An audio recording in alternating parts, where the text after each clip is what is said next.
If this is your idea of chili, well, partner, you have come to the right place. So you want to learn to cook? Well, you've come to the right place. We're going to start out with some easy dishes and work our way up to some more complex recipes. So put your feet up, get comfortable. This is Culinary U.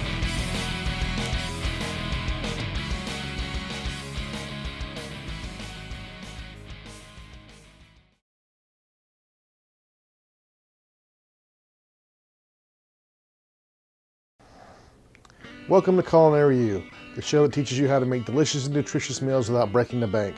I'm your host, Todd Gamble. On this episode of Culinary U, we're going to be talking about how to make my delicious Texas-style chili. Now, for many people who do not know, chili is the official food of the state of Texas. Initially, it was brought here in the 1700s when Spanish settlers came to colonize the land that we now call the state of Texas. They brought with them a combination of a ground and pounded dried meat that they added dried indigenous chilies to, served it with beans on the side, and this dish became the forefather of what we now call a Texas-style chili. So without any further explanation, let's go to the kitchen and let's get started on making some great Texas-style chili.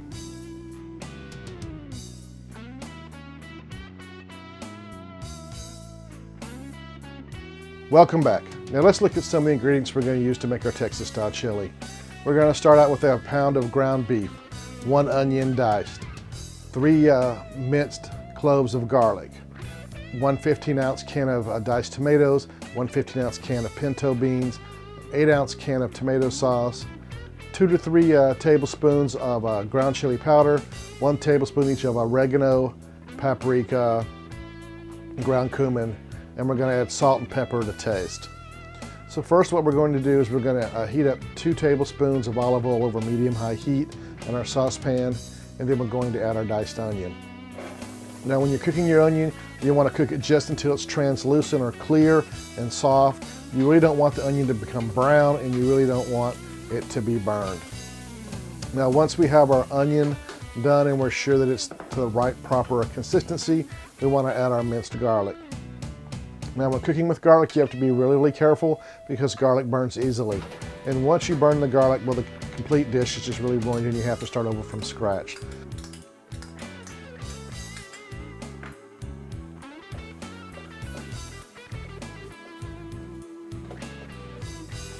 Now once we have our garlic in there and our onions are ready, we're going to add our ground beef. Now, in this particular case, I'm using an 80-20 blend of ground beef. That's an 80% ground beef with a 20% fat. I happen to like the flavor combination of this blend.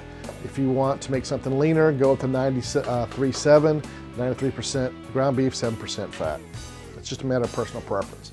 Now once our ground beef is no longer pink, we're going to add 1 cup of beef stock, we're going to add our diced tomatoes, and we're going to add our tomato sauce. Once we have that in there, we're going to add our dry ingredients.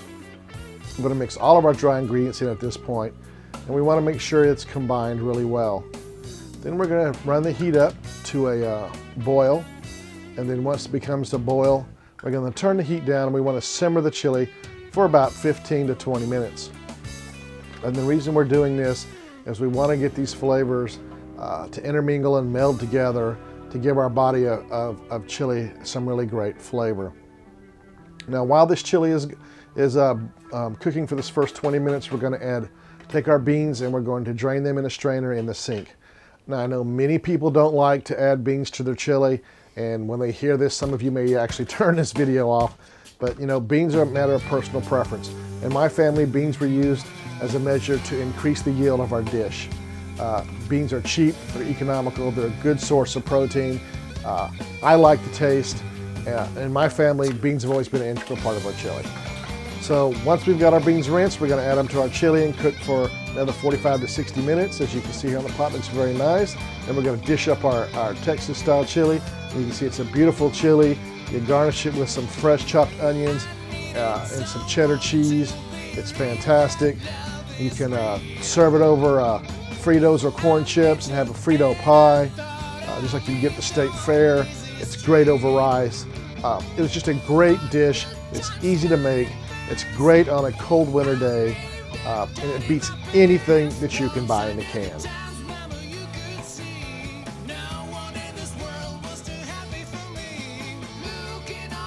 Well guys, that about wraps up this episode of Culinary U. Don't forget to check us out on Facebook. You can follow us at Twitter.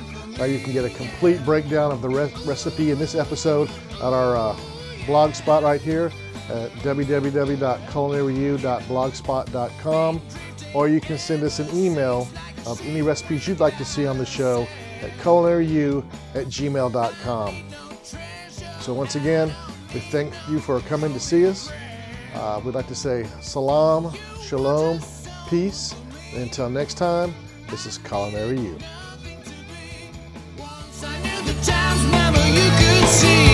Now one in this world was